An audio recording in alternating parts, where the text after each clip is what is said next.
to other individuals. And you know that so often here on Point of View, we really want you to be able to articulate a biblical worldview and also know how to defend a biblical worldview, called apologetics. And this new book is really looking at that whole area in a little different way. And I think you're going to find it fascinating, especially if you have friends or other acquaintances that are really into the arts or culture, or if you are. The title of the book is 31 Surprising Reasons to Believe in God. The subtitle will give you an idea of how this really begins to go in a very different direction.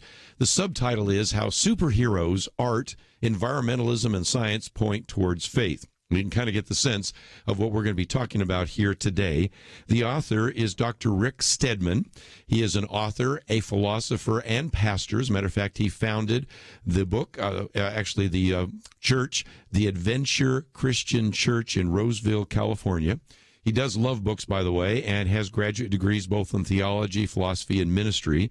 But it's a fascinating book. I don't really know any other book quite like it. So, again, let me spend some time today working through the book and then open it up for some questions that you might have. Rick Stedman, thank you for joining us today here on Point of View. Thank you, Kerby. It's my privilege.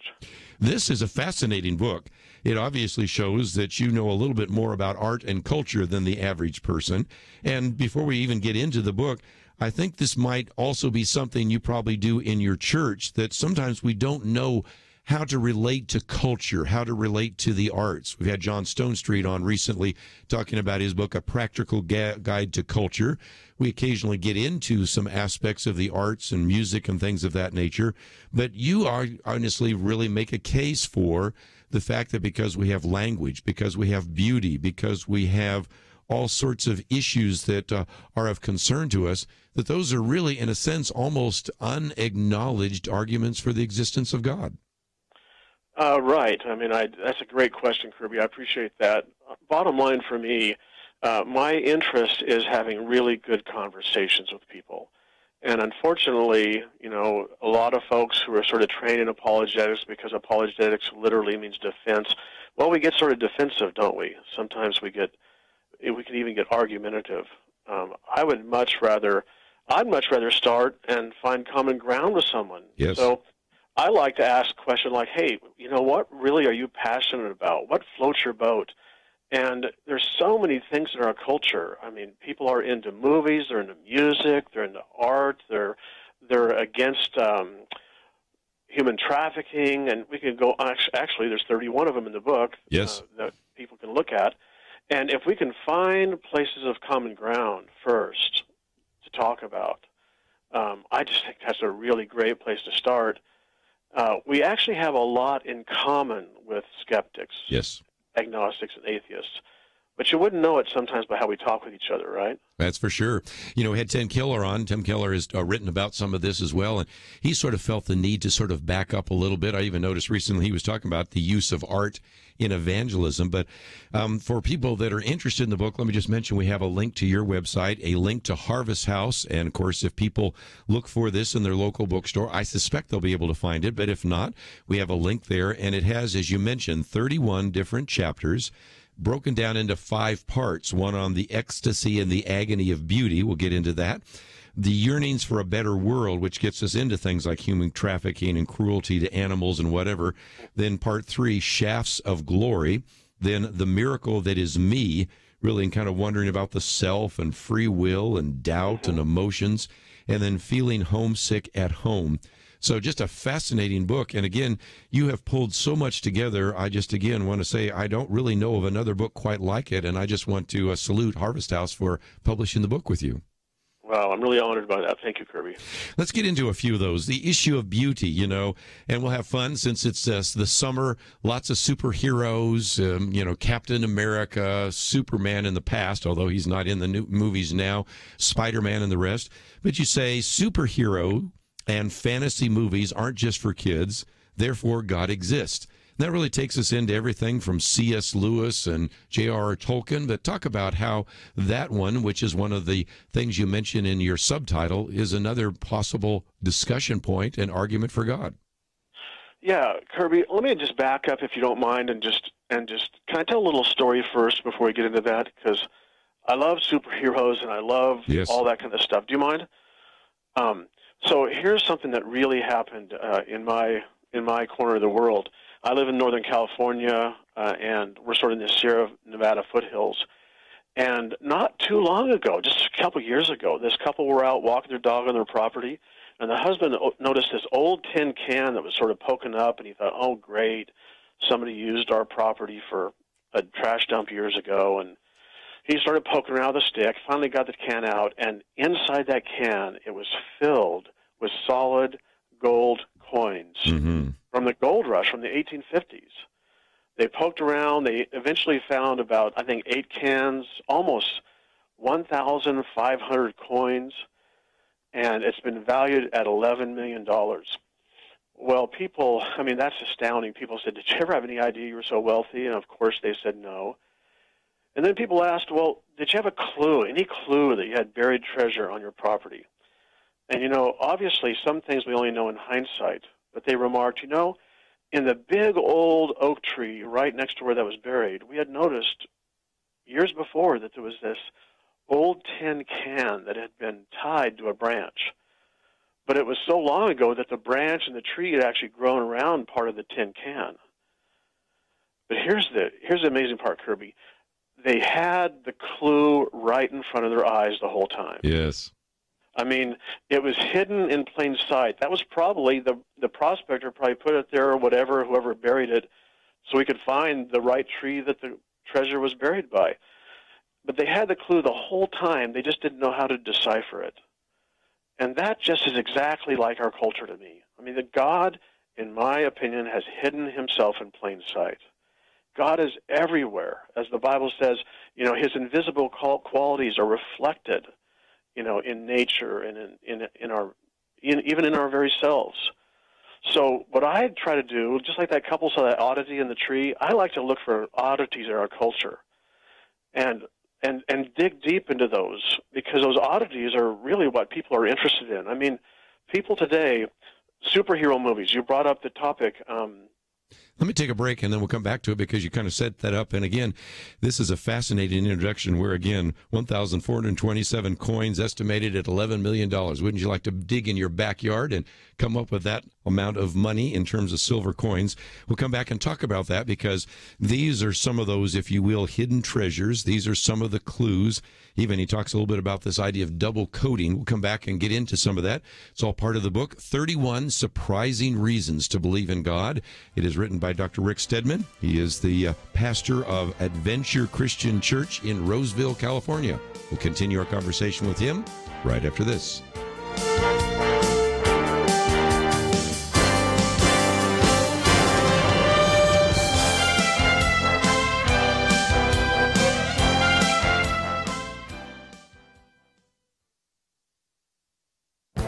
This is Viewpoints with Kerby Anderson. You know, if you're on any social media, you have probably seen the many memes people have produced about Denmark. Some claim that Denmark has free health care and free college. All of them remind us that Denmark is the happiest country in the world. All sorts of articles and blog posts challenge many of these claims. In fact, I feel sorry for the people from Denmark, because some of the criticisms are very harsh. Let me say that if you live in Denmark or plan to move there, go ahead. It's a nice country, but be aware of the economic facts behind these claims. First, Denmark has one of the highest, if not the highest, taxes in the world. And we're not just talking about the high income taxes, but also a high sales tax. Once you understand that, you can see that free health care and free education come at a very significant economic cost. Second, free health care works well for people with minor ailments and minor injuries, but if you have a more significant medical condition, you likely will find yourself on a waiting list. As one commentator put it, you get in line and await your turn to get the health care you've already paid for. Of course, if you're rich, you can go to a private hospital or clinic and pay for health care you've already paid for with your taxes. Third, free education may not be as good for society as you might think. On the one hand, students graduate from college without the debt load many in the United States face. However, one article in Business Insider explains that too many students pursue fulfillment and too few the science and engineering degrees needed in well-paid growth sectors critical to the nation's future. And again, if you have money, you probably will be able to put your kids in private school rather than public school. All of these claims sound good until you begin to investigate them. All this free stuff actually costs lots of money, but that never shows up in any of the memes about Denmark. I'm Kerby Anderson, and that's my point of view. For more information about issues covered on Viewpoints, visit pointofview.net. Pointofview.net.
You're listening to Point of View, your listener-supported source for truth. Privileged to have with us today Pastor Rick Stedman. We have a link to his website, rickstedman.com. You can find out a little bit more about his books, his blog, and other resources. And, of course, we have information about the book on our website as well. 31 Surprising Reasons to Believe in God, How Superheroes, Art, Environmentalism, and Science Point Towards Faith. And I love your story about this fact that here you had almost 1,500 silver coins. There was a clue, but they didn't see the clue. And maybe our responsibility, Rick, is to help people see that there are all sorts of clues around us that we've ignored that point to the existence of God. Exactly. That's the point of the whole book, Kerby. Let's see if we can talk about superheroes. I had to cut you off, but I'd love to hear that story because we live in a time where these superheroes are so popular in the movies. But how does that point to an idea of the existence of God? Well, first of all, it's just a real oddity of our culture. I mean, I grew up reading comic books, as did most kids of my generation, but I never had a clue that when I became an adult and older, in my 50s, that everybody would be flocking to see superhero movies. I mean, if it weren't for the superhero movies, I just read yesterday that the movie industry this summer would be in the tank. Superhero movies are the top 30 out of the top 50 grossing of all time, top 7 of the top 10. I mean, it's astounding. What's this hunger for superheroes? Well, Kerby, I think it has to do with the fact that our culture doesn't want us talking about God. You know, everywhere it says you can't talk about God, you can't discuss God, you can't believe in God, especially in our academic areas, our secular academic areas, especially in the media. And because of that, our culture as a whole has repressed the supernatural. But God has put eternity in our hearts. You know, we are made in the image of God, so when we repress something that's so vital to us, it sublimates and it pops out somewhere else. And I think the desire and the drive to see humans that can do more than just matter can explain. I think it's a reflection of our need for the supernatural in our lives. We are meeting our need for God by watching movies about Wonder Woman and Thor. That's the bottom line. That is amazing. Let me move to the one on music because I understand you are a collector of classic rock vinyl LPs. Anybody that loves to still get out an LP and a stereo system certainly can speak to this because one of your chapters is Music Moves My Soul Like Nothing Else. And there is something about the arts, especially music, that really do once again point to the existence of God. Right. I mean, now I'm a rock and roll, classic rock and roll guy. I grew up in the '70s, and people ask me sometimes what instrument I play. I always tell them I play the turntable because I'm completely musically incompetent. But I love music, and that's something that atheists and skeptics and theists we all have in common. I mean, everybody likes some kind of music, whether it's rock and roll like I do, or whether it's the new stuff or country or whatever it is, classical. Music moves us. And yet, from a completely materialist point of view, music is just an evolutionary development that helped us adapt, help us build cultures, help us, pass on our genes. But, you know, when you go to a concert or when you are just captured by a piece of music, you know there's more to it than that. It's not merely a utilitarian. It's a glimpse of the transcendent. And music, I think, points deep in our souls to more than just what can be explained by materialism. You know, and again, there is a good example of where, even in Romans 1, it talks about the fact that we see this. I mean, if you go to Granite Bay or Auburn State Recreational Area or El Dorado National Forest or someplace near where you are, you see the evidence of creation, and then to say, wow, all this happened because of mass, energy, chance, and time. That just doesn't quite answer what is in our souls. And this, again, is kind of the theme of your book, isn't it?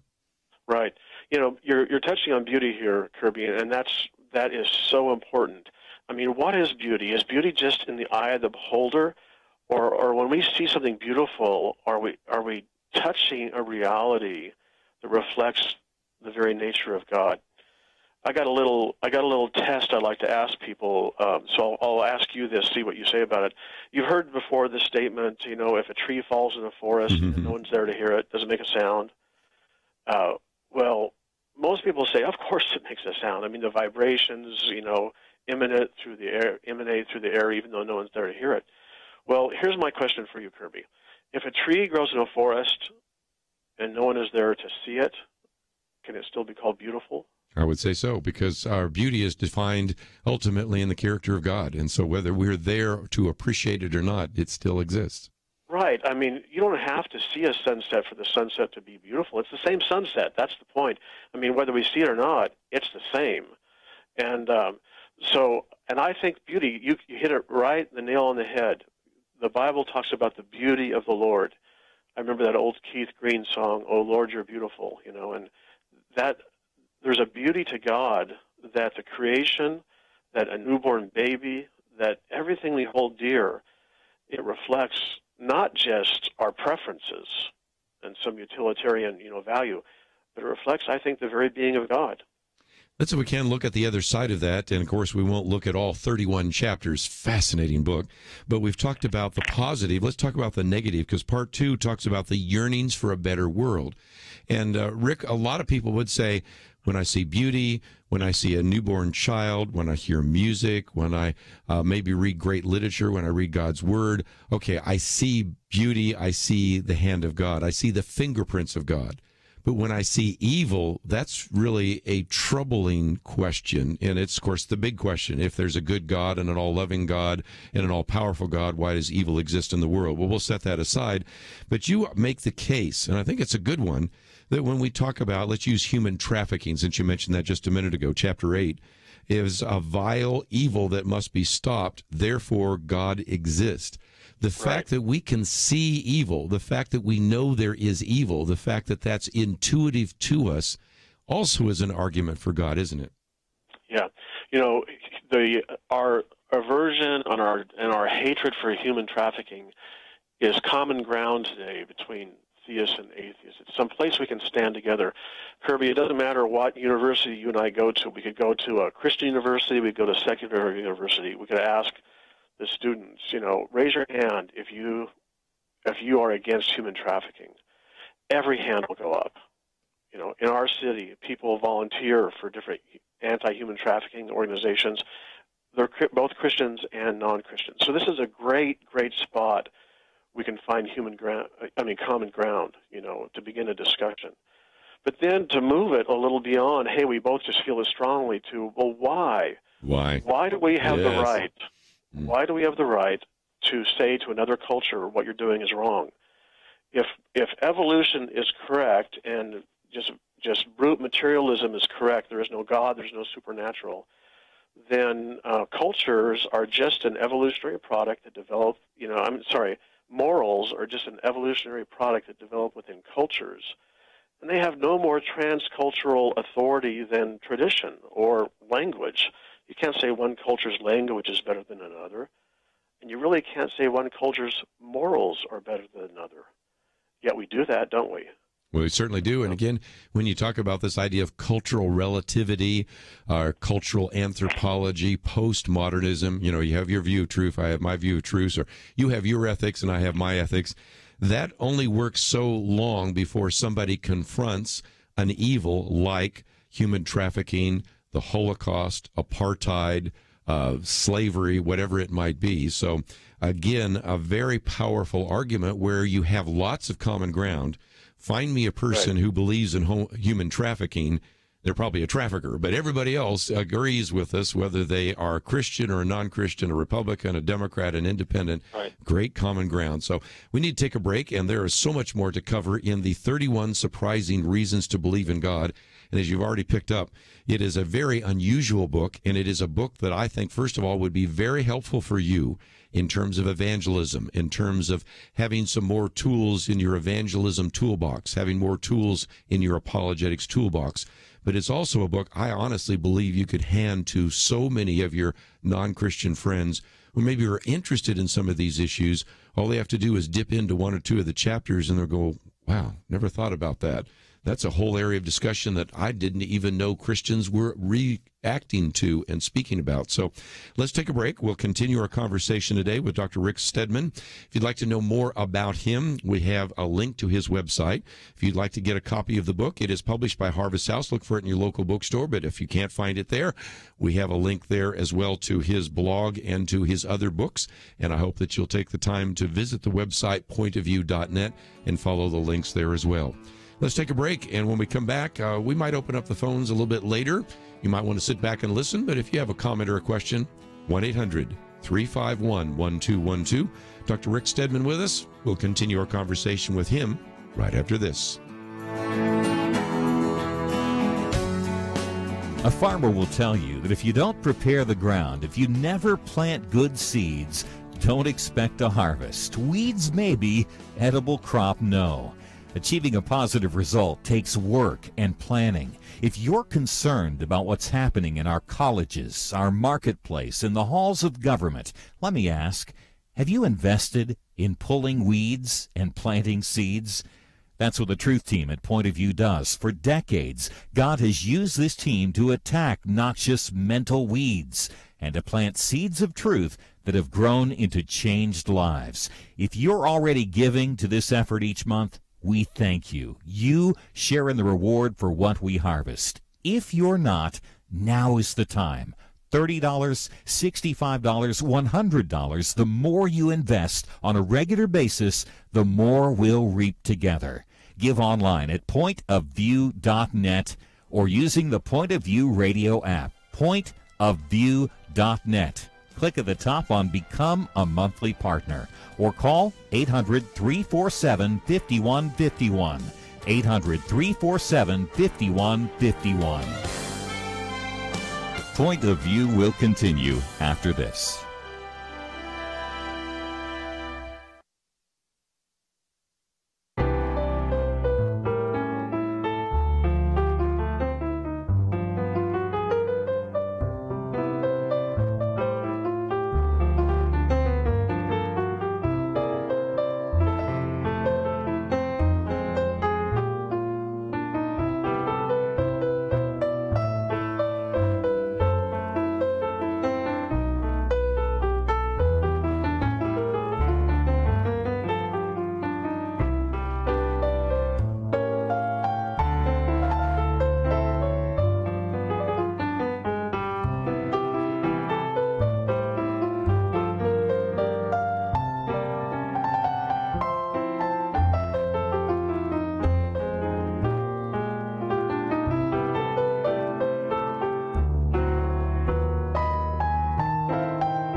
You are listening to Point of View.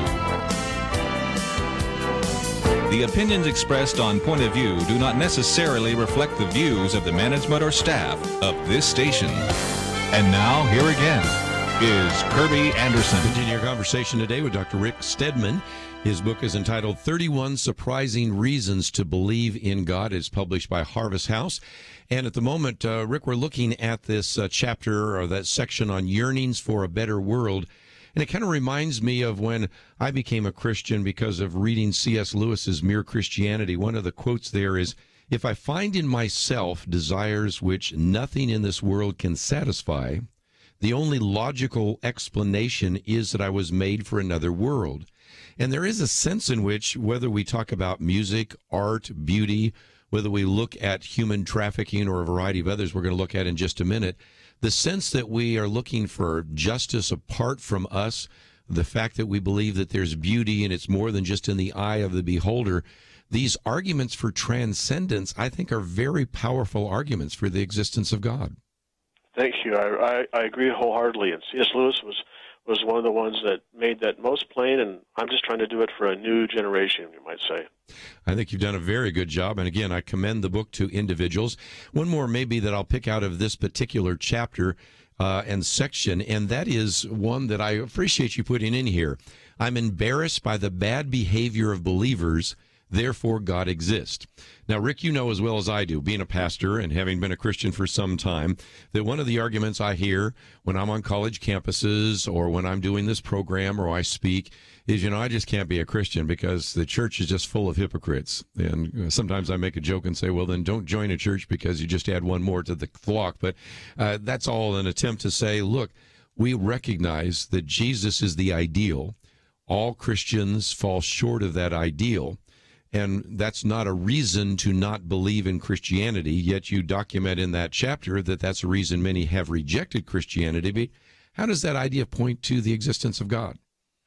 Well, first of all, I think that it is a reason. I mean, we may not think it's a valid reason, but it is the reason, one of the biggest reasons that people sometimes, bring up. And I just like to meet them there and say, you know what? You've just hit on the thing that is one of the most embarrassing things to me in the whole world. Right. Is why are Christians so un-Christ-like, including myself? Goodness gracious, Kerby, I'm a pastor. I get paid to do this, and even I can't do it. So why is it so hard to be Christ-like? And I actually call this the only valid argument for atheism. All the others I think are pretty explainable, but this one, or I shouldn't say the only, I'd say the most valid argument for atheism is that, the bad behavior of believers. If Jesus really is who he is, and the church is what it is, and the Spirit is as powerful as the Bible claims, then why are we such a cantankerous bunch? Well, we can't even get along with each other a lot of the time. And so I think to meet them there and to share that, feeling with them, it just does wonders in the non-believer's life to think, wow, here's a Christian that's not all defensive, and they agree. But then to say, but here's my question, why does that bother you so much? Yeah, good Why does question. it bother you so much? Yes. If there's no God, no transcendent, and materialism is all there is, then who cares? Just live and let live. But it bothers you deeply. Why? And I think as you dig into that, again, you uncover some kind of morality that they want to impose on others. And that question, I think, leads to the existence of God. Well, and again, I just think it's very powerful. And this is what I've, over the years, as you may not know, my background before I was doing the show every single day was oftentimes speaking on college campuses or speaking to young people or doing a variety of other shows, oftentimes on the other side of the microphone. And I found that one of the things that is so disarming is when somebody raises a valid concern, whatever it might be, to acknowledge that. And like you said, if we're not looking defensive, if we're not trying to defend everything from the Crusades to the Salem witch trials to whatever it might be, or an action that somebody in your church did 6 months ago, then I think right off the bat you have, again, that common ground for conversation. But then, like you said, to move beyond that and ask a question. Didn't Jesus probably ask more questions that he answered? It seems to me that sometimes just asking a question and having them think through the implications can be a very effective evangelistic opportunity. I think that's brilliant, Kerby. And I think, honestly, maybe the biggest problem in Christianity is that we Christians talk too much. We don't ask enough questions. And Jesus modeled that so well. You're exactly right. But I think what I'm trying to say is I think our question shouldn't be, like churchy questions about, heaven or hell that people aren't interested in. I think we should ask, and those aren't bad. I'm not saying that people that do that are bad. I'm just saying that I find it so much easier to have good conversations when you ask questions about stuff that people are interested in. Like, I'll just give an example. What's up with all the zombie movies? Right? Yes. I mean, why are I've got a commentary coming out next week on that. Interesting left. Go ahead. Well, why? I mean, why is Stephen King one of the all-time best authors? Right. Mm-hmm. And why are teenagers all entranced with Twilight and werewolves and vampires and stuff? Well, I think, again, as our culture has repressed belief in God, we sublimate and things come out in positive areas like superheroes, but they also come out in negative areas. That's called displacement. And the negative superhero, you might say, or supernatural theme in horror movies and books and TV shows and all that kind of stuff, I just think it shows the hunger for transcendence and the deep inborn, implanted reality in our hearts that, there is life after death. And you know what? For some people, it won't be very positive. That's right. And your final section there deals with this idea of people longing for love and community and immortality and eternity. You could add to that all of the books about out-of-body experiences, or I came back from heaven, or all that. People are really trying to understand what the future holds. And so, again, just some great material. But let me get to maybe one more before we take another break, and that is you have a whole section on the shafts of glory, in which you're looking at your existence, of the glory of the universe, the fact that mathematics and numbers aren't just mere games, the whole issue of language. These are, again, very good connection points. They kind of go back to what we mentioned a minute ago, Romans 1, because we do see evidence of God's divine power in creation, and it manifests itself in so many different ways. Right. And, again, so many skeptics, so many atheists and agnostics are scientists, or they just love science. Science is sort of, you might call it, one of the idols of our culture. Yet, why do the things in science work so well? Why does the scientific method work as well? And why does language function like it does? And especially, I like the math chapter. I know a lot of people aren't into math, but, it's great. Thank you so much. From an atheist point of view, from a materialist point of view, why do numbers work so well? Eugene Winger, who is a Nobel Prize winner, said, the enormous usefulness of mathematics and the natural sciences is something bordering on the mysterious, yes, and there is no rational explanation for it. I mean, what are numbers? Are they just things that we've made up, or is our very universe somehow have these forms, these numbers that exist? And I think the only valid, really compelling argument is that God himself is an ordered being. I mean, goodness gracious, 3 in 1. I mean, when you look at it that way, God himself is numbered. Numbers have their origin in God, his own character, his own being, and he created the universe and our own human nature to reflect that and to recognize that. And so I think there's a profound reason that numbers work so well from a Christian point of view. And again, when you get into the other chapter on scientific method, if you look at most of the founders of science, and I've written about this, Dr. Norman Geisler and I wrote a book years ago about kind of the history of science, it was the idea that we could really discern patterns in nature, and that's because we have an intelligent creator, so we could use our intelligent mind and the scientific method to begin to discern some of those things as well. You also quote from one of my friends, Charles Thaxton and Nancy Piercy. They wrote about that as well. And just, again, those are some very important principles. which again point to God. So let's take a break, and when we come back, we will continue our conversation today. We are privileged to have with us for a little bit longer Dr. Rick Stedman. His book is entitled 31 Surprising Reasons to Believe in God, How Superheroes, Art, Environmentalism, and Science Point Towards Faith. It is published by Harvest House. Look for it in your local bookstore. We also have a link to Rick Stedman. When we come back, we're going to talk about maybe what's on his website, a few other aspects of the book, and I would encourage you to get a copy for yourself. Maybe buy two, one for you to read and one to hand to somebody that you've been talking to that maybe is interested in art or science or music. This might really begin to get their attention. Let's take a break. We'll continue our conversation right after this.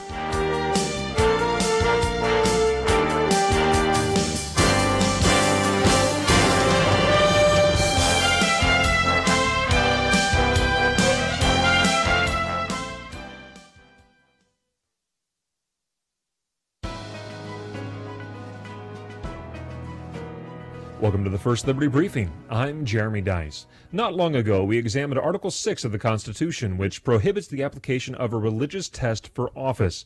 The point of this provision is to both prevent the exclusion of religious individuals from office and to ensure good and wise citizens of every stripe can serve the country. Recent Senate confirmation hearings brought Article 6 to the national stage, raising questions of religious liberty. Senator Bernie Sanders questioned nominee Russell Vought over an article in which he examined a passage from the Gospel of John defending the exclusivity of Christ in salvation according to Vaught's Christian faith. Sanders decried Vaught's conclusion that followers of other faiths, and Islam in particular, were condemned according to Vaught's explanation of the Christian faith. I won't debate the theological correctness of Vaught's arguments, but it's worth noting that at the conclusion of questioning, Senator Sanders announced he would vote against Vaught, not over any professional qualification, but because, quote, this nominee is really not someone who is what this country is supposed to be about, unquote.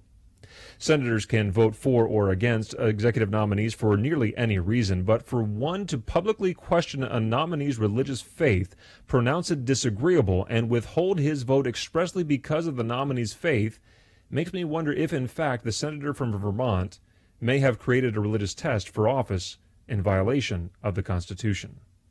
To learn how First Liberty is protecting religious liberty for all Americans, visit firstliberty.org. Hi, I'm Kelly Shackelford, President and Chief Counsel of First Liberty Institute. I hope you enjoyed this episode of First Liberty Briefing. You can learn more amazing stories about how everyday Americans are standing up and saving religious freedom. Just visit firstliberty.org. You'll be inspired, educated, and informed. Visit firstliberty.org right now.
Now, back to Point of View, your listener-supported source for truth. Back for a few more minutes. If you'd like to join us, 1-800-351-1212, or else just sit back and listen to some of the conversation that we have today with Dr. Rick Stedman. And Rick, first of all, we have rickstedman.com, and as people go there, there is information about your other books, especially some of those on prayer. You have a blog that people can subscribe to, but talk about some of the resources that are available in addition to this book, 31 Surprising Reasons to Believe in God. Yeah, I've also written a free ebook called Help, My Friend is a Skeptic, because all of us, probably know someone who has doubts, someone who's a skeptic, someone who doesn't believe in God. And so it's just a little resource for just the average Christian or for church leaders or pastors that have somebody in their church that has a a skeptical son, daughter, friend, or whatever. Also, I've written a little study guide for small groups that want to use this book. I think it's a 6-week study guide. And then there's some other just little foo-foo stuff like bookmarks and things if you're into that kind of stuff. Well, I might just mention again, we have pastors, Sunday school leaders, small group leaders, and others, and 31 chapters. You can see how this would work very well in a small group or 5 parts, depending on how you wanted to break that down. But this would be something that could be a sermon series, could be a Sunday school class, it could be certainly a small group, and you have some of the resources available so that people could teach through this. Yeah, exactly. Well, let's, if we can, just before we run out of time, talk a little bit about part 4, the miracle that is me, the wonder of self, of free will, of doubt, emotions. This is significant as well because as individuals reflect on who they are, even earlier we were talking about even the wonder of existence, the wonder of creation, but the wonder of who we are and the choices we make. Again, if we're just a product of evolution, then you're just a biological computer. You're determined totally by this meat computer in your brain. You have no free will. Doubt is just something built into your DNA. And I just find that even my atheist friends can't live consistently with that kind of worldview. Right. To sort of paraphrase one of my philosophy professors, determinists become free willists when they get on the freeway. I mean, you can not believe in free will, but once you get on the freeway in a car and you see people making choices around you, suddenly you believe in free will. It's free will is a part of who we are. But even backing up more, isn't it astounding, Kerby, that everything we know, everything we think, every memory, everything comes through this filter that we call me? Yes. It's just the self is this extraordinary reality. Yet you hit the nail on the head again. If there's no God, if all we have is brute materialism, then it's really hard to explain what the self is, much less those other things that are so important to us, like, our emotions and free will and even the ability to doubt. So I think the fact that we are self-conscious beings is this huge, huge issue that people don't understand this, but if you look at neurobiology today or philosophy of mind in the philosophy area, free will is not really seen as an option. We are determined. We have no free will. And so the fact of free will, the fact of our self-consciousness, that's hard to explain within materialism. But in the Christian worldview, the theist worldview, God created us in his image, and God is a self, a being, a personal being. And so there's plenty of sense in that way. Yes, well, and that's one of the reasons why I've tried to do some of these interviews with people that have written about the spiritual brain. Did a week of programs a while back on neuroethics and all that, because you go into any bookstore right now, especially in the psychology section, and they all sort of argue that there's no such thing as free will. But again, you can't live consistently that way. I've yet to have a determinist, a materialist, or an atheist come into a restaurant with me and say, I'm just going to sit here and see what my brain tells me I'm going to have on the menu. I mean, you just don't live that way. And as you said, all you have to do is get out there in traffic on your way to Sacramento, and you're going to say, they're already making choices, and I can maybe intellectually believe in determinism, but reality is something very different. But just before we go, the conclusion of your book talks about a brilliant, embittered atheist, and you said that was an individual that was vital to the story. How so? Well, Dostoevsky's book, The Brothers Karamazov, is sometimes called the greatest book in world literature. And it actually has a claim to that, I think. But I think one of the reasons is because of the chapter called The Grand Inquisitor. If you go to if you take a philosophy course, an intro course, oftentimes this will be one of the readings, because this whole notion of is there a God? If there's a God who's loving and all-powerful, then why is there suffering of innocence and things? This chapter is just a strong, strong argument that since God doesn't stop suffering, that there is no God. Well, so the Grand Inquisitor is the is the figure in literature that I think is the most embittered atheist. Yes. Yet, here's the surprising thing, and people don't often talk or realize this.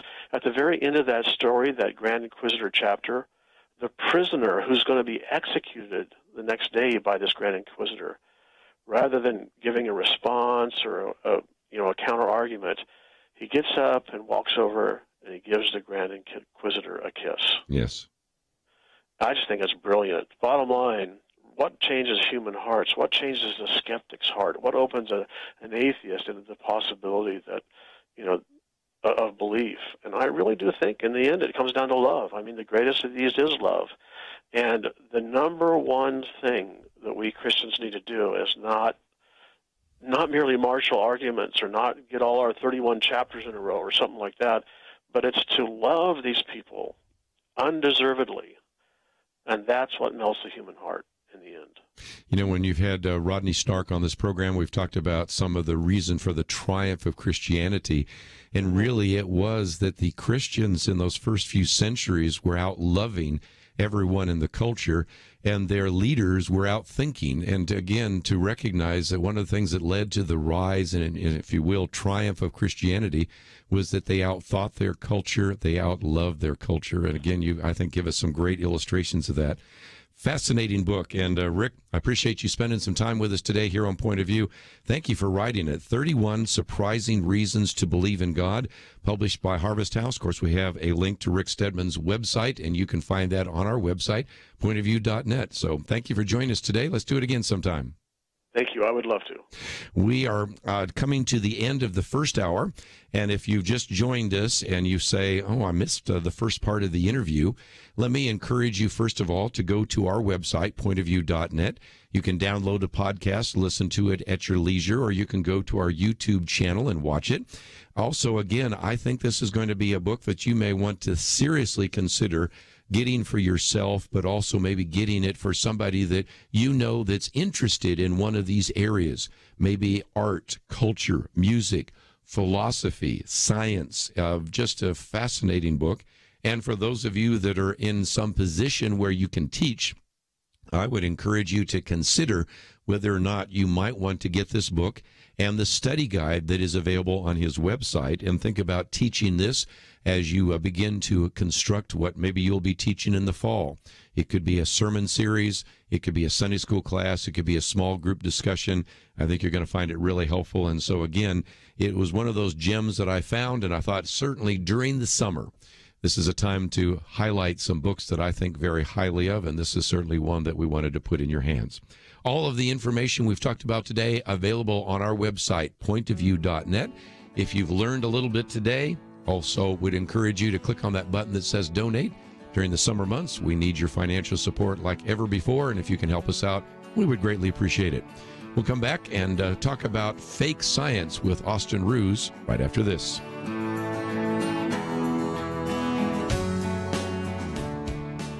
When I heard Point of View explain about secular humanism, it drove us to really begin a school.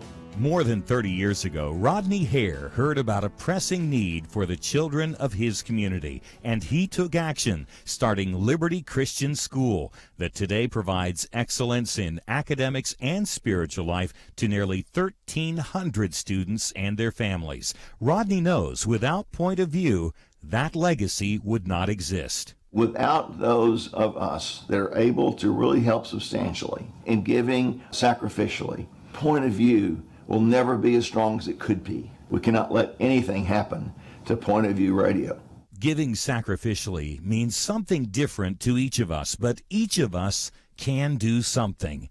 Discover what you can do at pointofview.net/team or call 1-800-347-5151. Please don't put it off. Take that step now and join the Truth Team. 800-347-5151 and pointofview.net/team. Point of View will continue after this.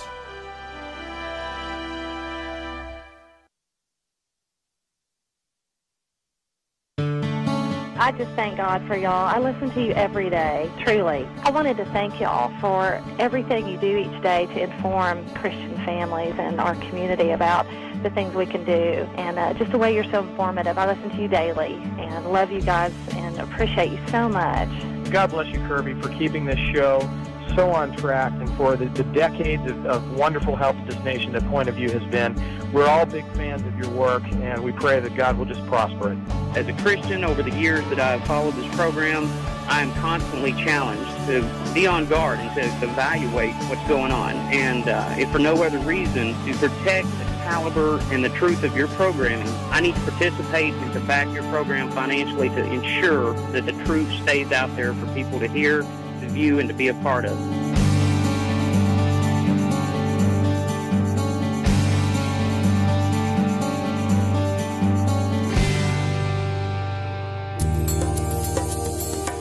This is Point of View Radio.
Hi, this is Kerby Anderson. You know, each day we take on the tough issues and provide a biblical perspective to them. The topics we cover are wide-ranging: apologetics, theology, prophecy, creation and evolution, intelligent design, marriage, family, child-rearing, the millennial generation, trends in society, politics, economics, business, religious liberty, the Constitution, public policy, foreign policy, military policy, tensions in the Middle East, abortion, homosexuality, pornography, sexual ethics, media, technology, history, and America's godly heritage.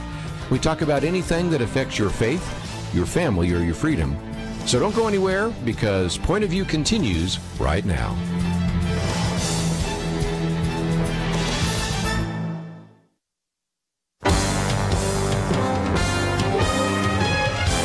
Across America, live.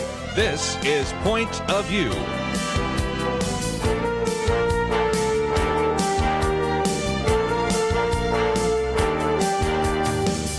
And now, Kerby Anderson. Second hour, we're going to be talking about fake science. Of course, you've heard about fake news, but what about fake science?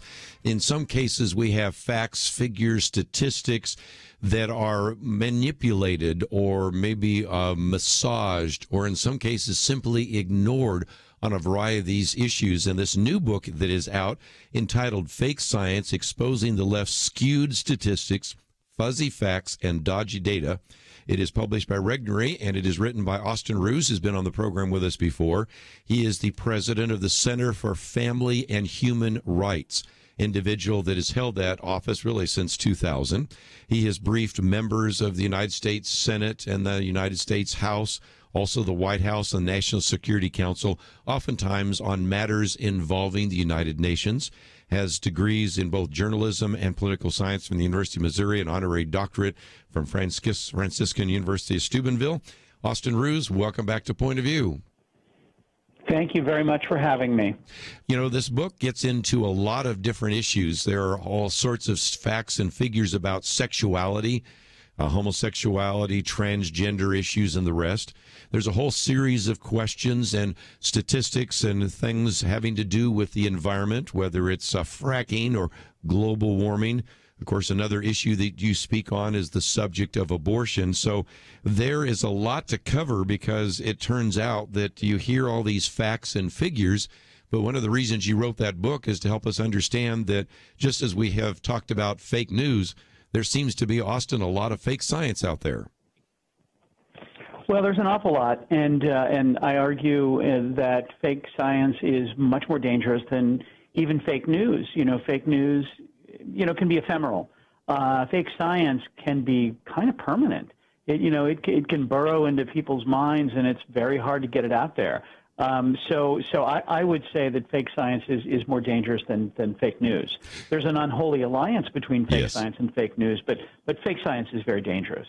We'll get into some of the issues of the environment and sexual ones, but the first chapter I thought we'd cover for just a minute, because it's called Pollster's Waterloo, and that is, we have all sorts of polls. How many times on this program have we talked about, you may not want to study some of these polls, you may not want to believe some of these polls, but the sad reality is some of the people on the left actually believe them, and that's why so many people, I think, on election night were very surprised about the defeat of Hillary Clinton. True? Well, yeah. Polling is... polling is kind of a nefarious thing anyway, because it has everything to do with the question that you ask and the sample size of everything and people's willingness to tell you the truth.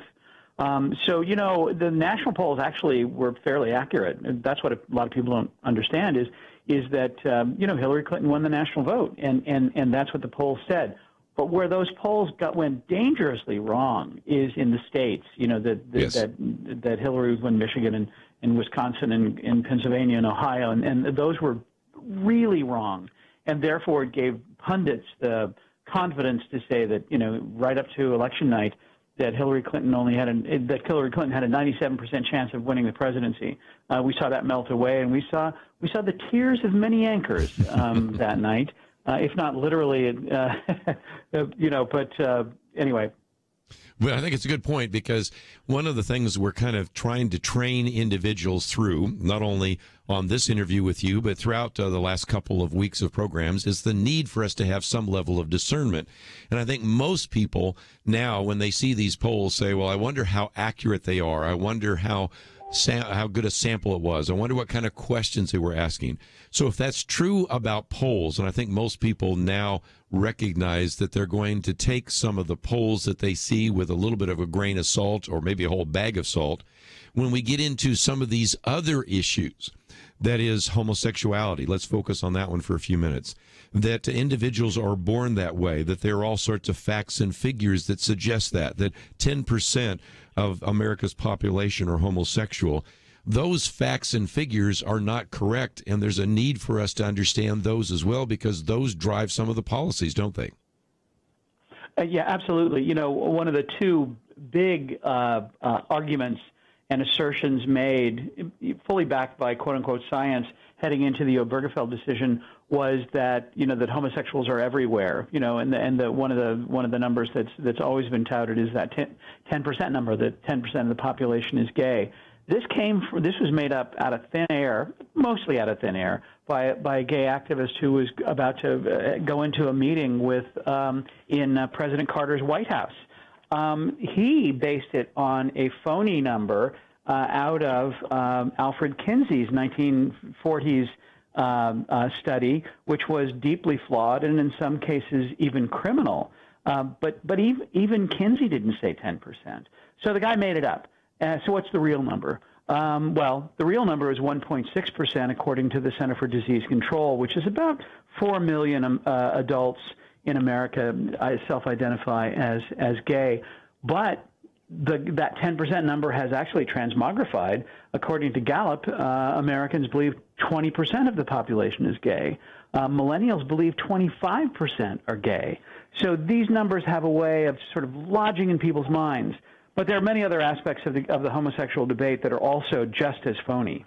Well, let's get into one or two of those, and that is these various studies, twin studies, brain studies, all of these or that there's a gay gene, all of these so-called scientific studies try to show that individuals were born that way, but in almost every case, Austin, when other scientists who might even be predisposed to accept them go back and look at the studies, they recognize that there are very important scientific or statistical flaws in those studies, which are oftentimes touted to say that people were born that way.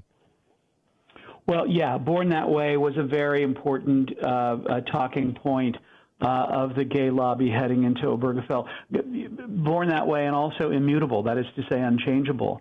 But, you know, in my research, I discovered that, that the scientist who supposedly discovered the gay gene himself says he didn't discover the gay gene. And all of these brain studies are fake science because you don't know whether this difference in the hypothalamus caused homosexuality or is the result of homosexual behavior, because we know that the brain is plastic. So you cannot establish causation by any microscopic change in the brain. So born that way has never been proven. And in terms of unable to change, that is to say immutable, even Kinsey had a graph of six different kinds of sexual orientation that showed a gradation. And that's what people now say is there's a gradation.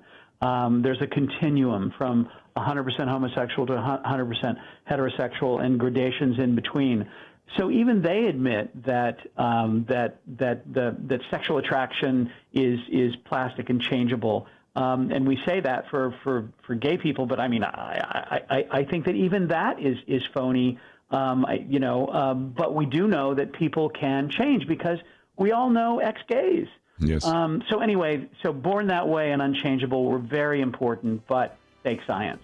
Let's take a break. When we come back, we'll talk about what about these studies that show that homosexual parents are actually better parents? What about the transgender issue? And then we'll get into some of these environmental issues, all part of the book, Fake Science. We'll be right back.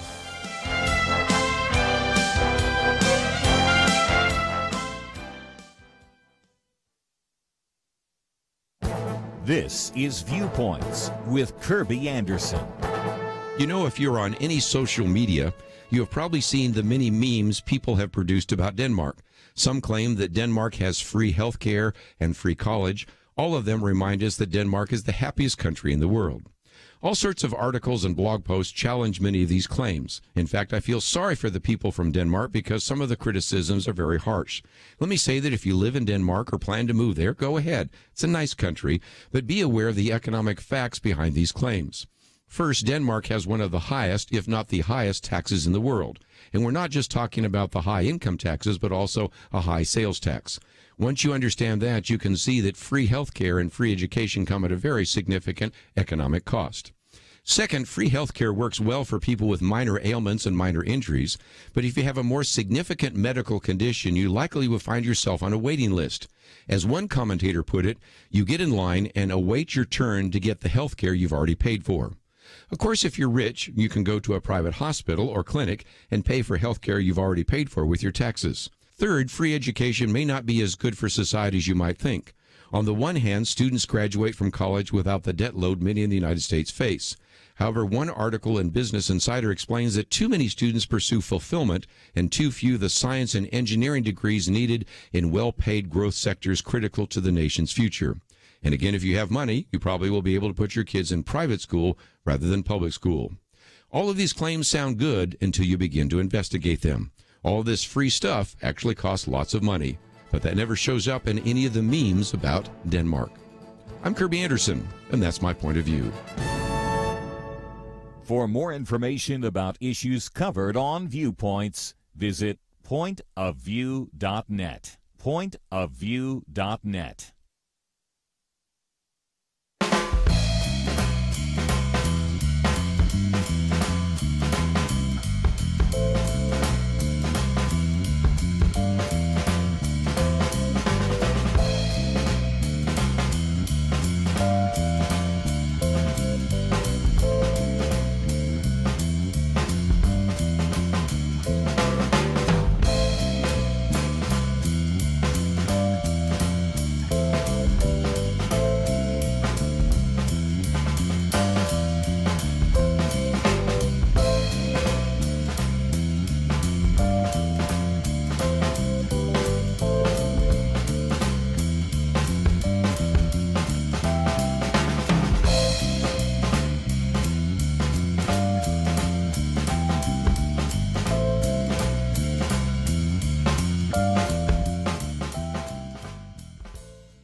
You're listening to Point of View, your listener-supported source for truth. Pleased to have with us today Austin Ruse, and if you'd like to join our conversation at any point, talking about his new book, Fake Science. It's published by Regnery. You should be able to find it in your local bookstore, but we have a link to his website as well as so that you can order the book, and it's available to you, and I think it will really begin to help you understand the need to have discernment when you hear facts and figures or scientific claims.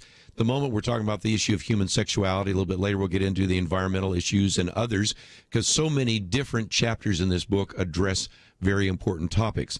But Austin, just a minute ago we were talking about the issue of homosexuality, whether individuals are 10% in the population, whether or not they're born that way, whether or not there's immutability, or whether or not individuals can change.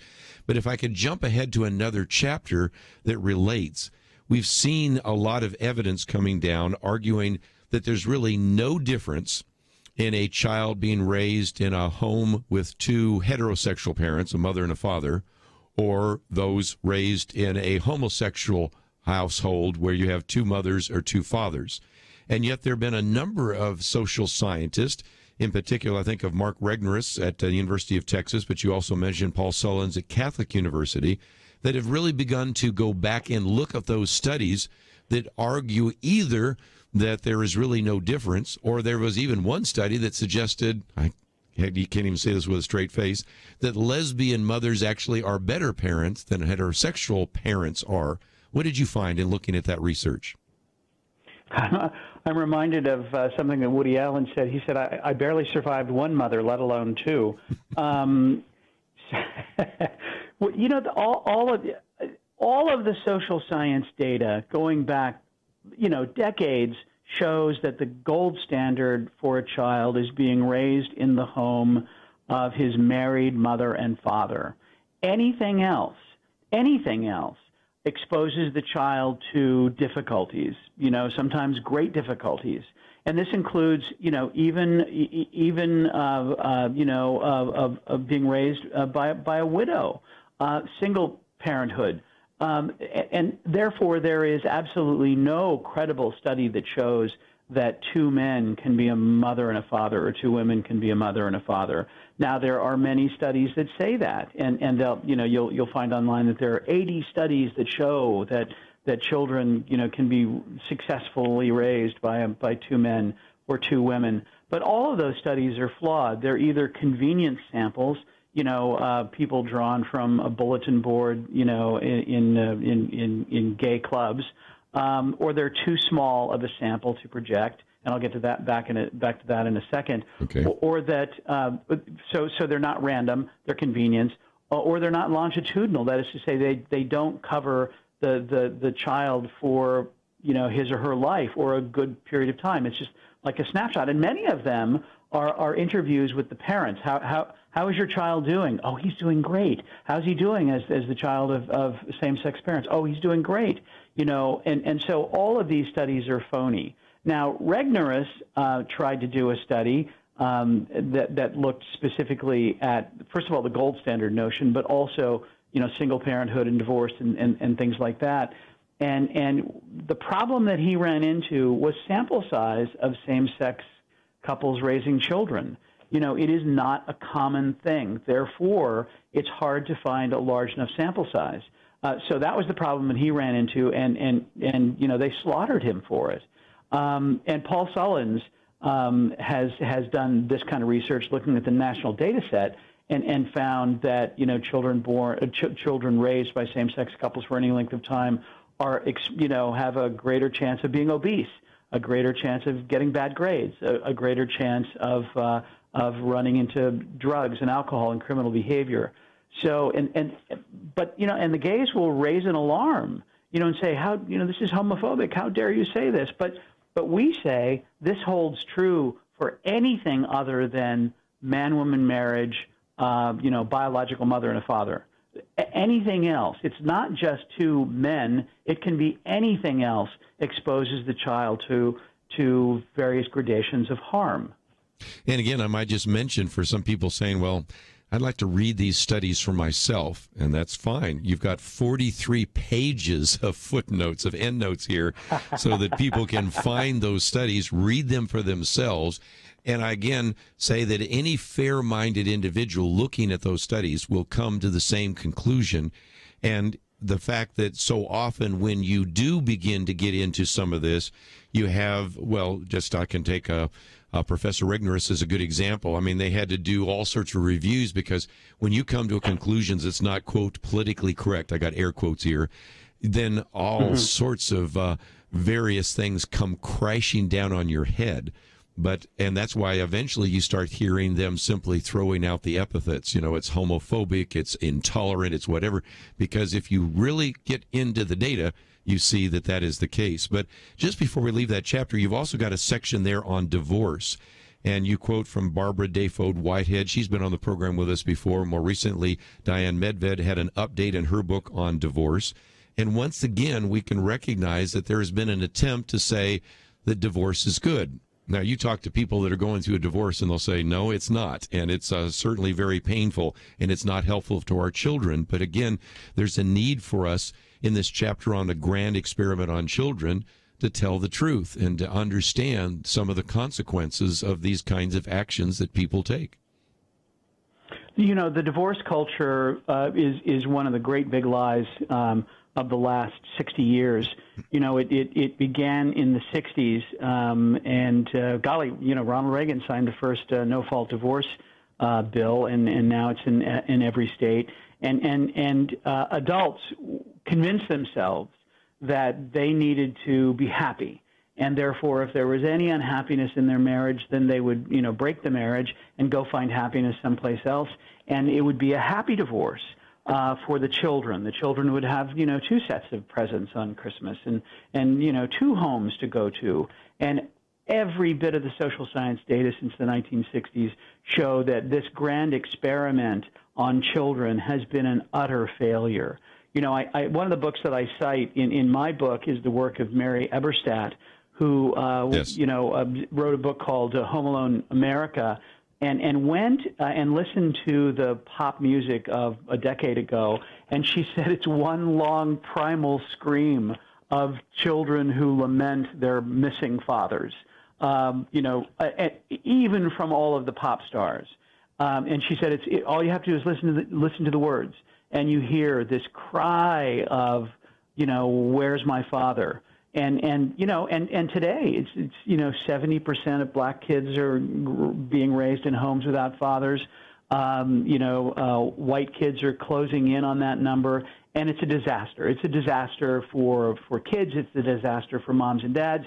It's a disaster for society. Well, again, we're going to take a break, and when we come back, I want to talk a little bit more about some of these other issues, some of those having to do with food labeling, some of those have to do with the environment. And for our listeners in California, they're well aware of the fact that there is a law that requires the labeling of any food that contains just even a minuscule amount of one of a number of different chemicals. And one of those, which is found sometimes in bread or cereal or cookies or potato chips or French fries. And so as a result, you have to post on, for example, the box on French fries, or when you buy them in a store, a fast food store, that the state of California is concerned that this might cause cancer. When we come back, we'll talk about some of this, but the estimates are that a kid would have to eat 182 pounds of French fries every single day to hit the cancer danger zone. And I would suggest you, even those of you out there that have teenagers, they're not going to be able to do that, not even on a dare, not every day of the week. And so it illustrates, again, some of the frightening things that are out there. But then that also gets us into, what about fracking? What about global warming and a variety of others? And so if you find yourself saying, okay, I'd really like to read this, especially now that I know that it has so many endnotes, and read it for myself. This is why this new book, I think, is going to be really helpful, especially if you're an activist or if you want to have some discernment about what you read, hear, and see. The book is entitled Fake Science, Exposing the Left's Skewed Statistics, Fuzzy Facts, and Dodgy Data. It is a hardback book, and it is full of great information, 250 pages published by Regnery. No doubt you'll be able to find it in your bookstore, but if you would like to know a little bit more, we have a link to Austin Ruse and his organization, which I think you will find very helpful as well. You can go to c-fam.com. It stands for the Center for Family and Human Rights. And when we come back, we'll talk about what's on the website, some of the resources, including this book. And if you'd like to join us, 1-800-351-1212. As we've talked a little bit about some of the sexual issues, we'll get into some of the environmental issues, and somewhere along the line, we'll talk about how people are getting rich actually using fake science about hunger. There's a lot more to cover. We'll do that right after this.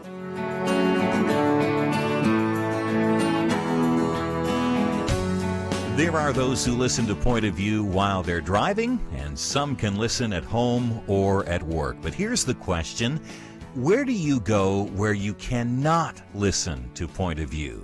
Well, if you have the app, the free Point of View radio app, the answer is just about nowhere. This is an on-the-go world, and now wherever you go, Point of View goes with you.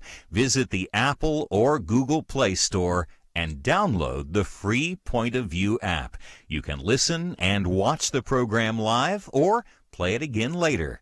Get Kerby's Viewpoints commentary. Click the Take Action link. Learn about important issues and make a difference in this world.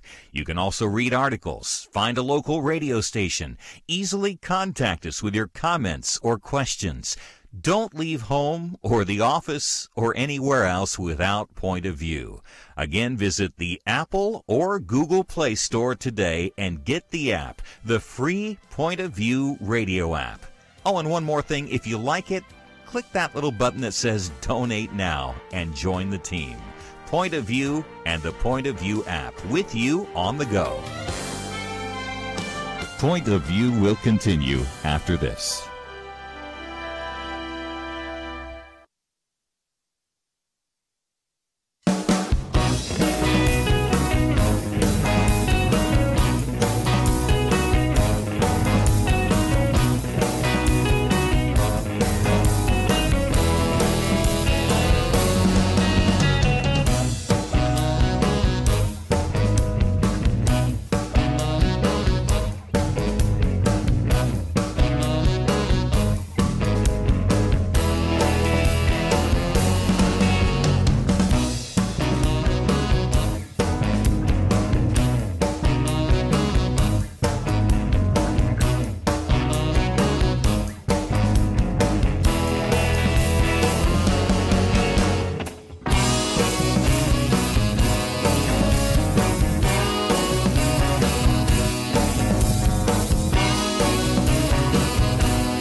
You are listening to Point of View.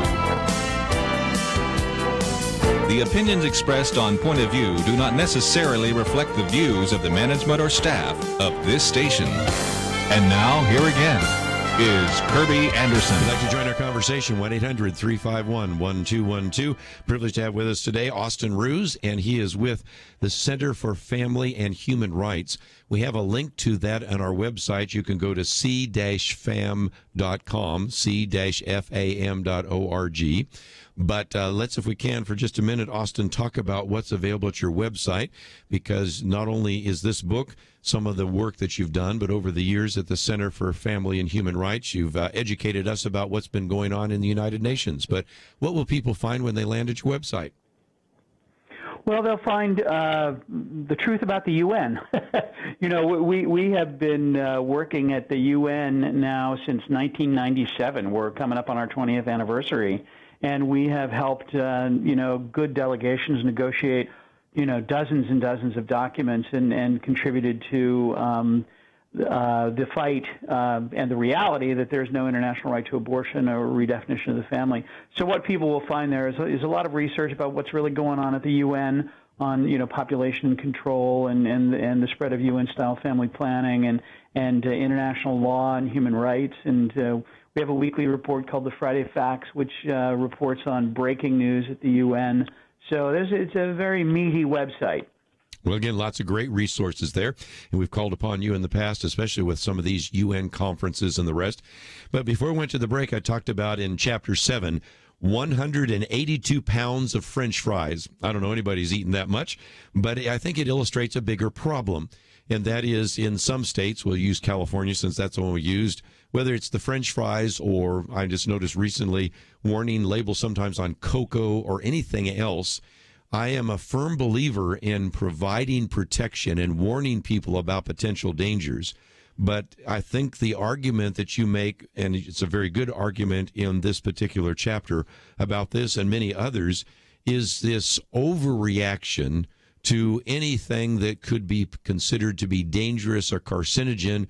Levels and dosage are very important, aren't they? Oh yeah, absolutely. The chemical compound that you referenced at the top is called acrylamide, and folks in California will know that I think there's something like 600 compounds that have to be listed on food that's sold, including in fast food restaurants, and so they have to be labeled. And acrylamide is one of them, and it appears naturally in breads and cereals and cookies and potato chips and French fries. And as I note in the book, that a kid would have to eat 182 pounds of French fries every single day to hit the cancer danger zone, And I say not even a highly motivated teenager could do that. No. But go back a few years to the Alar scare in California. Yeah. And this was a major one. And it turns out that the lab tests in the study that started the scare predicted the cancer risk of consumption from 5,000 gallons of apple juice every single day would put you in the cancer danger zone. And I know not even the thirstiest toddler could do that. So yeah, they exaggerate the threats to us from things that naturally occur in the foods that we eat. And there's even a mini industry in California of law firms that will sue restaurants who don't have the proper labels. And I think that they have brought in something like $153 million in legal fees and fines since that time. So yeah, this is massive. This is massive. But then you look at something like DDT. I do a long take. People can't forget, the DDT story, which was used by American soldiers in Europe in the death camps to save people's lives because DDT is highly effective. But it's been banned, and malaria is now galloping across Africa. And DDT, the DDT scare was based utterly on fake science that was ginned up by Rachel Carson and her book Silent Spring. Utterly phony. There's a real human cost it's not just funny stuff like acrylamide and 182 pounds of French fries. There's a real human cost. Very true. When certain things are banned. Let me get to another chapter because I do want to give as much coverage to the entire book as possible. And I mentioned just a minute ago one that I think a lot of people have seen you talk about in the past, and that is fake science is used to actually make people rich. In other words, there is a whole industry right now talking about hunger in America. Now, are there people that are hungry? Yes. Okay, we can recognize that. Are there as many as they say? No. And more to the point, you can get really wealthy peddling hunger in America. You talk about one CEO making $650,000, annual revenue more than $2 billion. Talk about that for just a minute. Well, this was an NGO that I have to say I had never heard of called Feeding America. And according to Forbes magazine, it's one of the largest charities in the country. I think Forbes has them listed third largest in the country. Yeah, third largest. $2 billion in revenue every year, and $109 million in assets, in the bank. And they're the ones behind these billboards that'll say, 4 in 10 children will go to bed hungry, or 1 in 4, I forget exactly what it is, will go to bed hungry tonight, and that's false. Well, first of all, it's really interesting to look at the poverty statistics. The year that the war on poverty began in 1967, the federal government estimated that the percentage of Americans below the poverty line was 14%. The poverty rate had been falling off of a cliff since the end of the Second World War, but in 1967, when they began the war on poverty, it was 14%.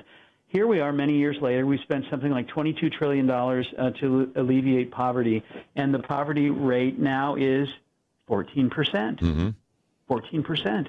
And the average, the typical poor person in America owns his own freestanding home. The average poor person in America owns at least 1 car, often 2. The average poor person in America has more living space than the typical middle-class person in Europe. So poverty is not what folks think it is.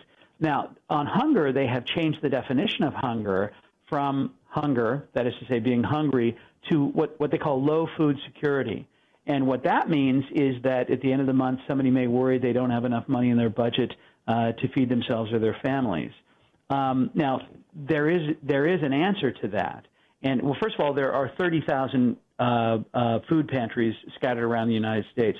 So there's food for people who need it, who are hungry. But there is a behavioral issue that the left never wants to talk about, except when in the environment. But the average poor person still smokes a couple of packs of cigarettes a day. That adds up to real money by the end of the month. The average poor person will buy a couple of vending machine sodas a day. That could be a couple of bucks a day or more. That could go into the family budget by the end of the month. So the average, there is this view that McDonald's is the poor man's friend, when as a matter of fact, a Big Mac is among the most expensive calories that you can buy. Rice and beans cooked at home, as Robert Rector at Heritage says, can fill a belly very cheaply. So even low food security can be alleviated by a change in behavior, so that there's more money at the end of the month. And I might mention that this chapter you do quote from Robert Rector at Heritage quite often, who's been on the program with us, and I would again encourage you to follow some of those footnotes, because you might say, are you sure about that? And again, we've had some programs where we focused on those kinds of issues in the past. Real quickly, before we take a break, of course, you also have the whole issue of abortion as a lie. I think we've done a very good job over the years with you and many other guests covering that. But again, it's important to recognize as you speak to some of these UN groups that we need to understand that some of the things we've been told about abortion are simply not true. Well, yeah, I open that chapter by saying everything that the pro-choice people say about abortion is a lie, including and the. They've even changed the definition of where life begins to implantation, so that they can say that abortifacient drugs are not abortifacient. We know that even OBGYNs count pregnancy from not even from conception, but from the previous menstrual cycle. So they even count the beginning of pregnancy from before conception, but not the abortion lobby. And there's voluminous evidence that shows that abortion is psychologically harmful for women, but they deny that. So almost everything about the abortion debate is a lie when it comes from the pro-choice side. I mean, and the good news for that is that now most people call themselves pro-life. Because of science, the photographs of the child in utero, the first picture of baby, on the refrigerator is in utero. So science itself has come to the rescue of the unborn child. But yeah, it's one of the most phony debates that anybody will ever have. It is the abortion debate. Let's take a break, and when we come back, talk a little bit about some of the environmental issues. All of that in the book.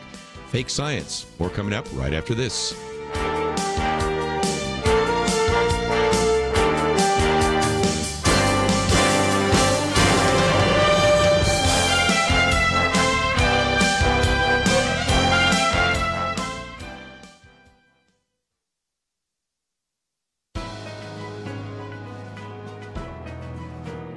Welcome to the First Liberty Briefing. I'm Jeremy Dice. Not long ago, we examined Article 6 of the Constitution, which prohibits the application of a religious test for office.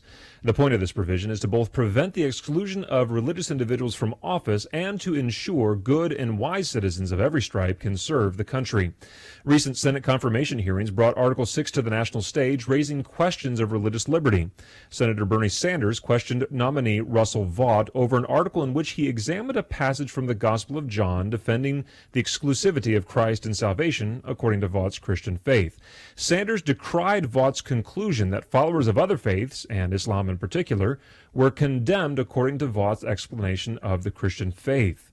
I won't debate the theological correctness of Vaught's arguments, but it's worth noting that at the conclusion of questioning, Senator Sanders announced he would vote against Vaught, not over any professional qualification, but because, quote, this nominee is really not someone who is what this country is supposed to be about, unquote.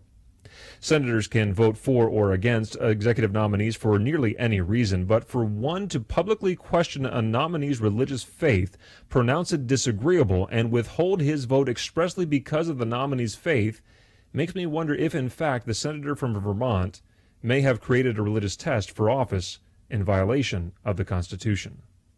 To learn how First Liberty is protecting religious liberty for all Americans, visit firstliberty.org. Hi, I'm Kelly Shackelford, President and Chief Counsel of First Liberty Institute. I hope you enjoyed this episode of First Liberty Briefing. You can learn more amazing stories about how everyday Americans are standing up and saving religious freedom. Just visit firstliberty.org. You'll be inspired, educated, and informed. Visit firstliberty.org right now.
Now, back to Point of View, your listener-supported source for truth. A few more minutes with Austin Ruse. His book is entitled Fake Science, Exposing the Left's Skewed Statistics, Fuzzy Facts, and Dodgy Data.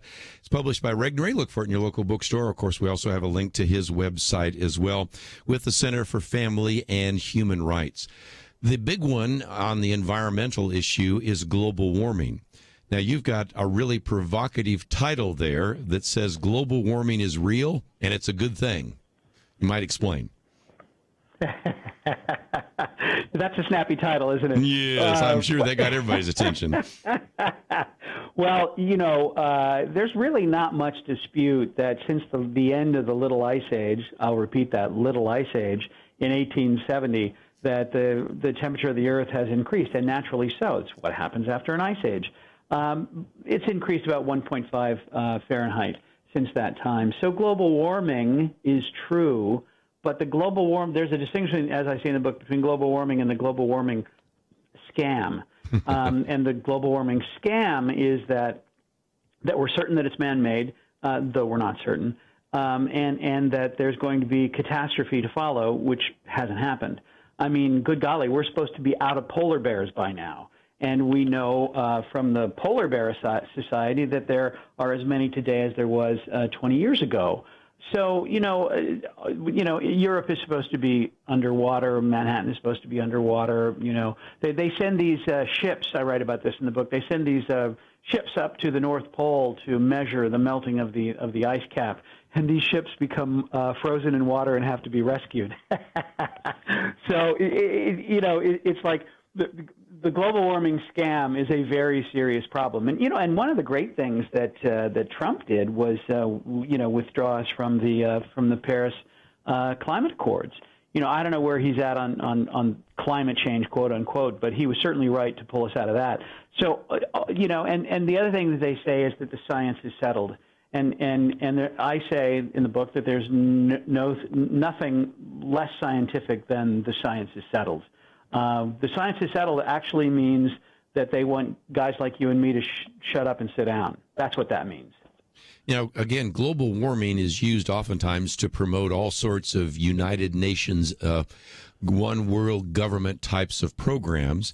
And running almost parallel along with that is your chapter on life on the empty planet, the argument that we are overpopulated.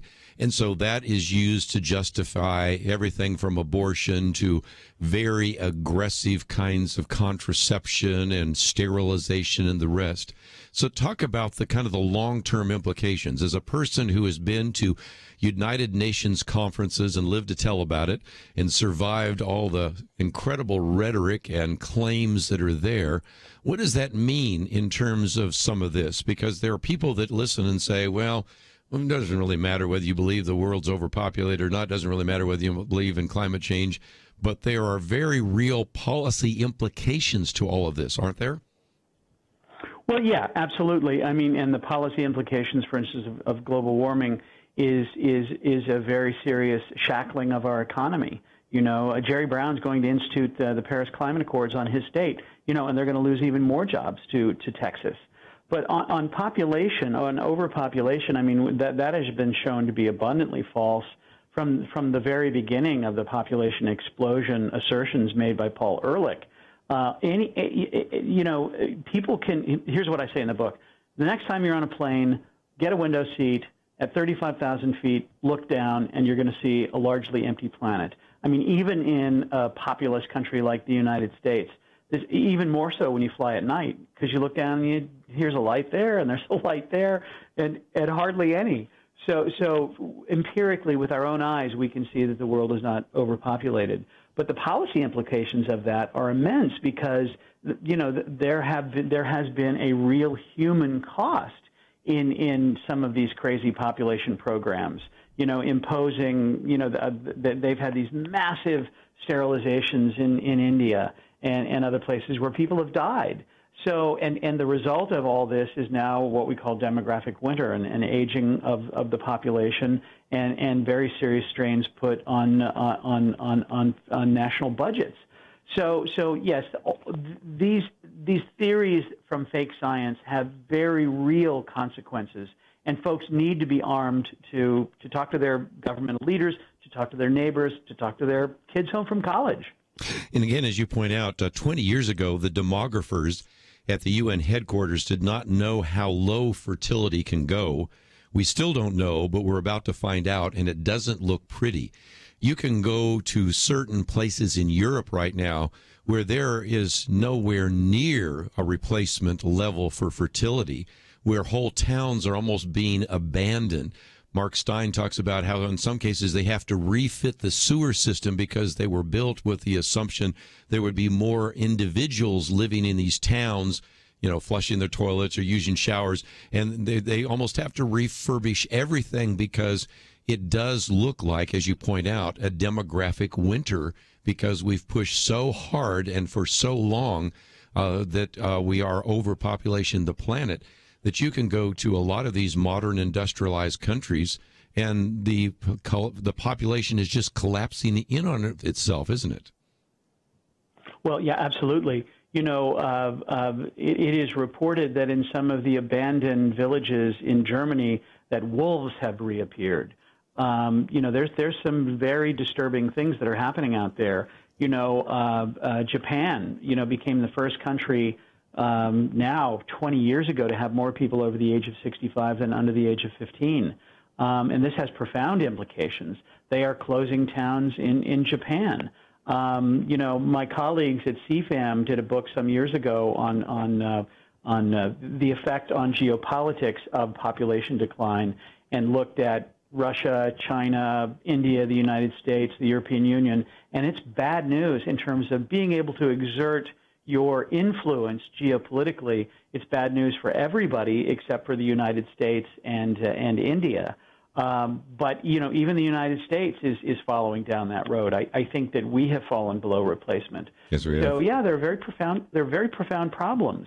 The population controllers point to the remarkable economic success of the so-called Asian tigers, who, Taiwan and Singapore and others, who just took off economically after they reduced their population, their fertility rates. But that has not been replicated anywhere in the world, and even those economies are struggling. So yeah, the theory of like a demographic dividend have just not been borne out by the facts. And national policymakers are concerned all over the world. Incredible. Austin Ruse is the author of this book, Fake Science, Exposing the Left's Skewed Statistics, Fuzzy Facts, and Dodgy Data. And if you'd like to know more, you can go to our website. Of course, it also sends you to the Center for Family and Human Rights. Austin, thank you so very much for not only writing the book, but spending an hour with us today here on Point of View. It is a great pleasure. Thank you so much. Again, you'll find all sorts of information about the two guests that we had a chance to interview, both in the first and second hour. We encourage you to go to the website, pointofview.net. You might have heard something that you wish someone else had heard, and there is a way that you could pass that on to them. You could go to our website click on the button that either says watch or listen, and you could forward it to them and say, this was something that I heard, and you might want to check this out as well. Some of the facts and figures in the second hour, some of the surprising reasons to believe in God in the first hour. You can do that by going to our website, pointofview.net. As you go there, I hope you'll also consider what you might do to support this ministry. We are dependent upon your financial gifts to keep this program going. And during the summer months, giving drops off. So if you can help us out, we would greatly appreciate it. Tomorrow is our Friday weekend edition. Penna Dexter, Dr. Merrill Matthews will be with us. We'll be talking about all these issues in the news. I want to thank Andrew and Elisa for their help behind the scenes. See you back here tomorrow on our weekend edition. Does Point of View make any difference? I think Dr. Eric Walsh would say it does. Dr. Walsh was fired from his job as District Health Director for the state of Georgia, not because of anything he did or failed to do on the job, but because of sermons he preached in his local church. What does that have to do with Point of View? Jeremy Dyes of First Liberty represented Dr. Walsh, and in February, the state of Georgia paid a large settlement for their religious discrimination. And Jeremy Dyes became an attorney specializing in defending religious liberty greatly because of what he learned listening to Point of View radio as a child. That is the kind of difference you make when you support the Truth Team, but we can't make that difference without your help. Become a partner today in this important mission of speaking truth in love. Join the Truth Team at pointofview.net/team. Choose your giving level, stretch a bit, and please do it today. Or call 800-347-5151. pointofview.net/team. Or 800-347-5151. Point of View is produced by Point of View Ministries.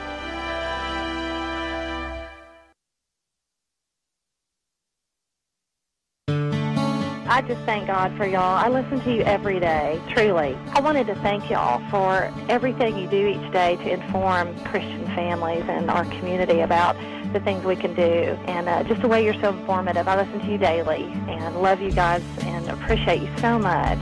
God bless you, Kerby, for keeping this show so on track and for the decades of wonderful help to this nation that Point of View has been.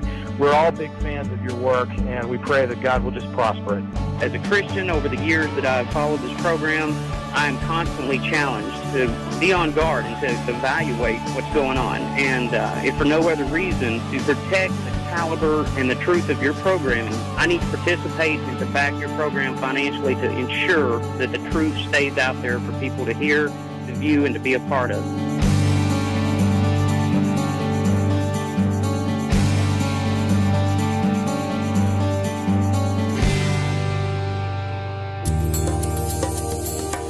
This is Point of View. Radio.